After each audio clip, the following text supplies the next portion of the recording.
Bienvenidos a Radio Amedla. Este es el primer podcast de Amedla. El primero. Qué emoción empezar así.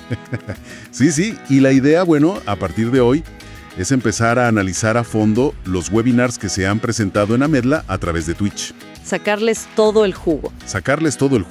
Extraer las ideas más importantes. Y hoy, para empezar, nos vamos a sumergir en un tema, bueno, un temazo. Alteraciones orales potencialmente malignas y cáncer bucal, basado en la ponencia del doctor Roberto Oner Cruz.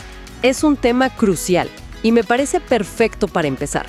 Porque, cuando la gente oye salud bucal, piensa en caries. En dientes, sí, sarro. Exacto, en dientes blancos.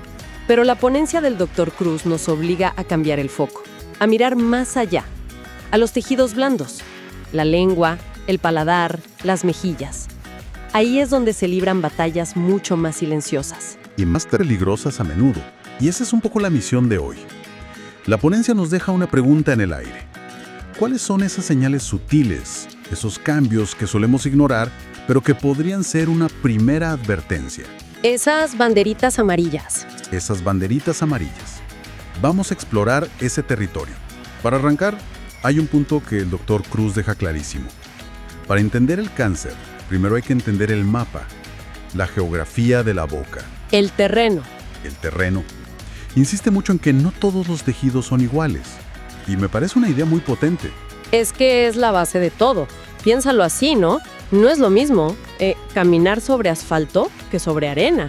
Totalmente. Pues la boca tiene terrenos muy, muy distintos.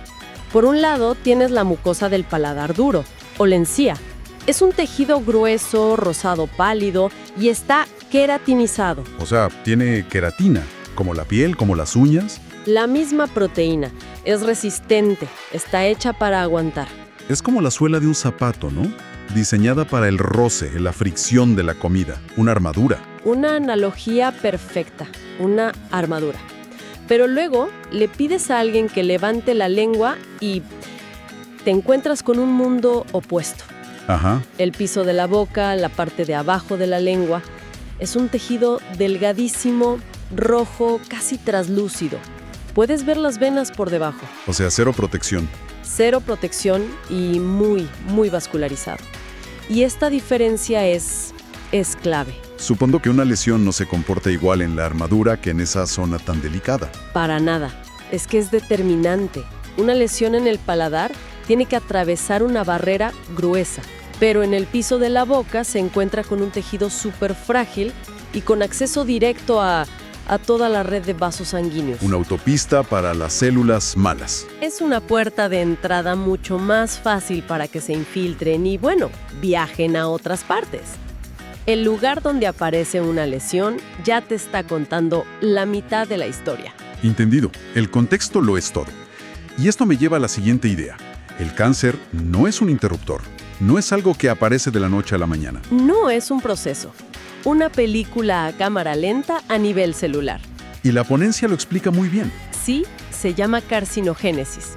Y, todo suele empezar con una agresión, algo crónico, un irritante que está ahí constantemente.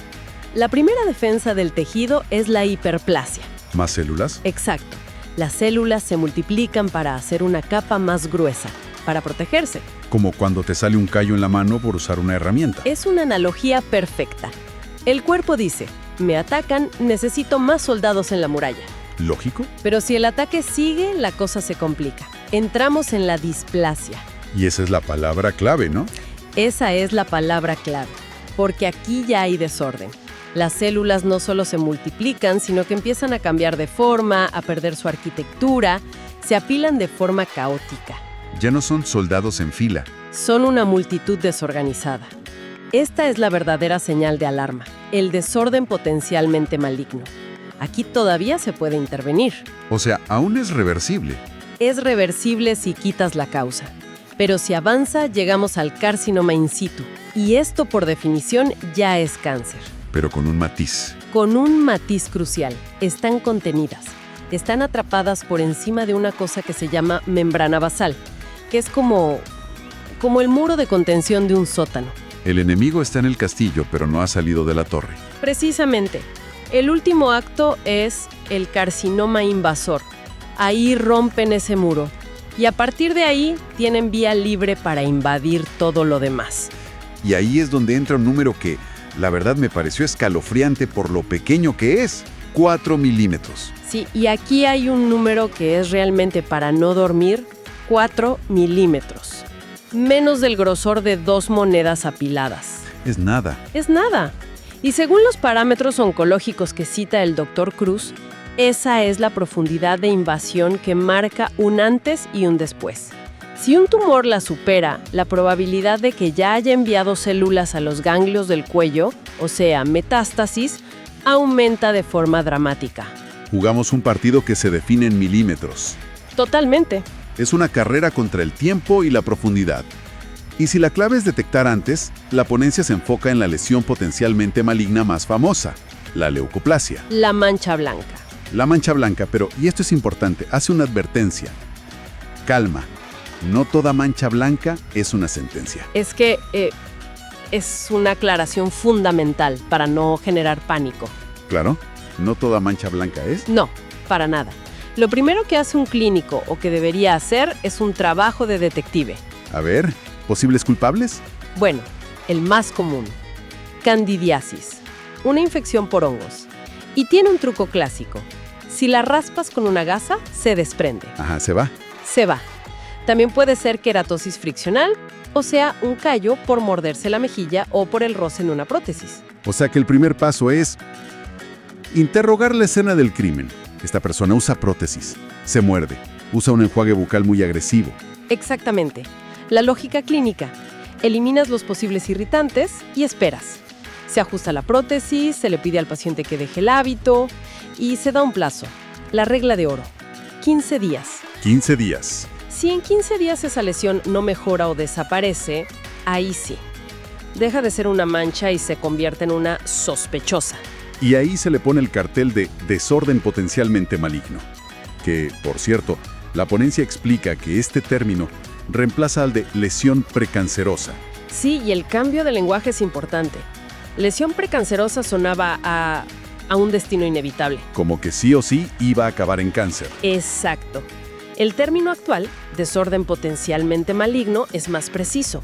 Lo define como lo que es, un factor de riesgo. Una bandera amarilla, no una roja. Y fíjate, la fuente cita una estadística que sorprende. ¿Cuál? Solo entre el 10 y el 15% de las leucoplasias se malignizan. Es un porcentaje mucho más bajo de lo que uno imaginaría. El problema, claro, es saber cuál está en ese 10%. Ahí está el meollo del asunto. Y para complicarlo, hay subtipos. Las homogéneas, que son planas, lisas, y las no homogéneas, que son irregulares, a veces con puntos rojos, con una superficie rugosa, verrugosa. Como una pequeña coliflor. Algo así. Y aquí es donde la presentación nos da una lección de humildad. ¿En qué sentido? Nos cuenta que la apariencia engaña. Y mucho.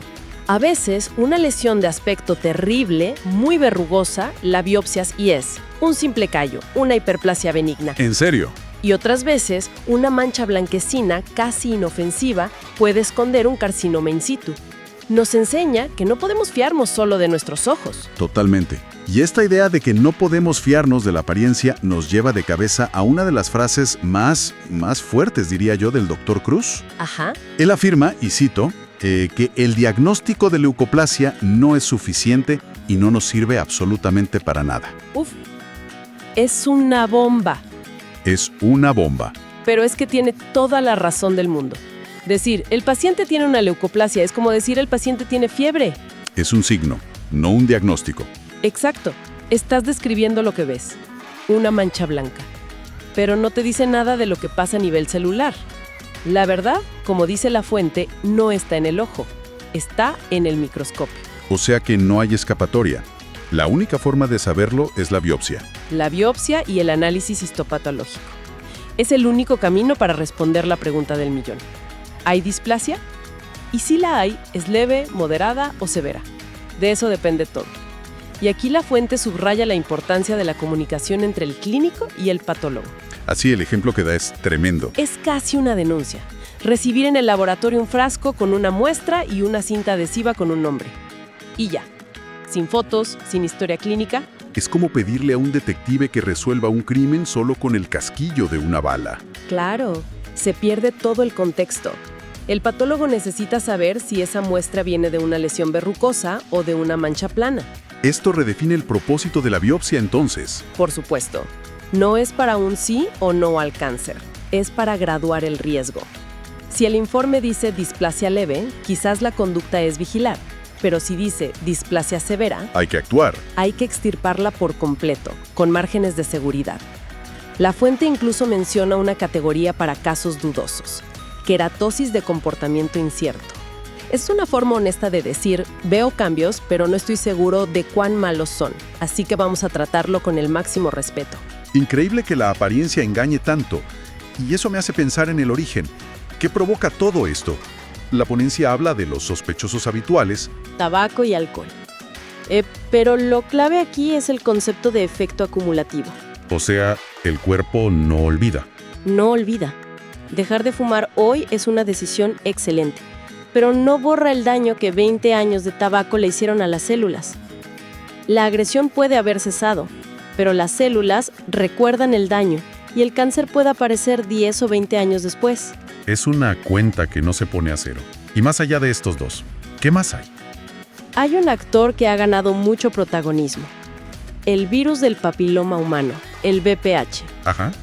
Y lo interesante del VPH es que cambia el perfil del paciente. Ya no hablamos solo del fumador y bebedor de 60 años.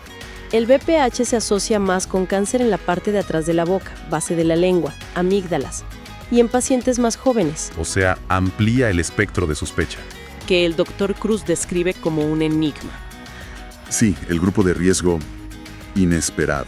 Y es fascinante porque, nos muestra un poco los límites de lo que sabemos. ¿Y de quiénes hablamos? Hablamos de mujeres, generalmente mayores de 60 años, Mujeres que nunca han fumado. nunca, Nunca. y que apenas beben alcohol, y de repente desarrollan un carcinoma en el borde de la lengua. No encaja en el molde para nada. Para nada. Y el Dr. Cruz lo plantea como una pregunta abierta. Nos obliga a admitir que nos faltan piezas del puzzle. ¿Es algo genético? ¿Una inflamación crónica? ¿Algún factor ambiental que no conocemos? Es un campo abierto a la investigación. Para ir cerrando, la ponencia culmina con un caso clínico que es un golpe de realidad. Resume de forma dramática todo lo que hemos hablado. Sí. Un caso terrible y lamentablemente no tan infrecuente. La historia del paciente que llegó como una bolsa de plástico. Sí, una bolsa llena de medicamentos. Llevaba meses yendo de un consultorio a otro con una úlcera en la boca que no curaba. Y en esa bolsa tenía de todo: antibióticos, antimicóticos, para supuestos hongos, enjuagues, antiinflamatorios, Hasta antidepresivos. hasta antidepresivos, pensando que su dolor era psicosomático. Mientras tanto, La verdadera causa seguía su curso. exactamente, nadie había pensado en un tumor. Y todo ese tiempo perdido, la lesión estaba creciendo. Ese caso es la encarnación del mensaje principal: la vigilancia. El cáncer bucal en sus inicios no duele. Es silencioso. Es un enemigo silencioso. El dolor es un síntoma tardío. Aparece cuando el tumor ya ha invadido un nervio. Por eso, esperar a que duela es llegar tarde. La clave es la detección temprana, autoexploración y revisiones profesionales exhaustivas. Como pensamiento final, para que la gente se quede reflexionando, ¿qué idea provocadora nos deja este análisis? Si conectamos todos los puntos, nos encontramos con una paradoja tremenda. La boca es, anatómicamente, una de las partes del cuerpo más accesibles. Es muy fácil de ver. Claro, no necesitas una resonancia magnética para ver una mancha en la lengua. La ves en el espejo del baño. Y sin embargo, la mayoría de los cánceres orales se siguen diagnosticando en etapas avanzadas. ¿Por qué? Si es tan fácil de ver. Porque el verdadero desafío no es tecnológico. La barrera es psicológica y educativa. Es la tendencia humana a la negación, al seguro no es nada, al ya se me quitará. Luchamos contra la idea de que algo tan simple como una pequeña úlcera que no cura pueda ser algo grave. La verdadera batalla no es contra el tumor, es contra la demora en sospechar de él. Gracias por escucharnos. Un placer, como siempre. Invitamos a todos los Amedlers a seguirnos en nuestras redes sociales, a que compartan nuestro contenido con sus conocidos y, muy importante, que no olviden registrarse en nuestros webinars gratuitos. Y también les hacemos una invitación a afiliarse a través de coffee.com/AmedlaShop. Exacto. Nos escuchamos en la próxima.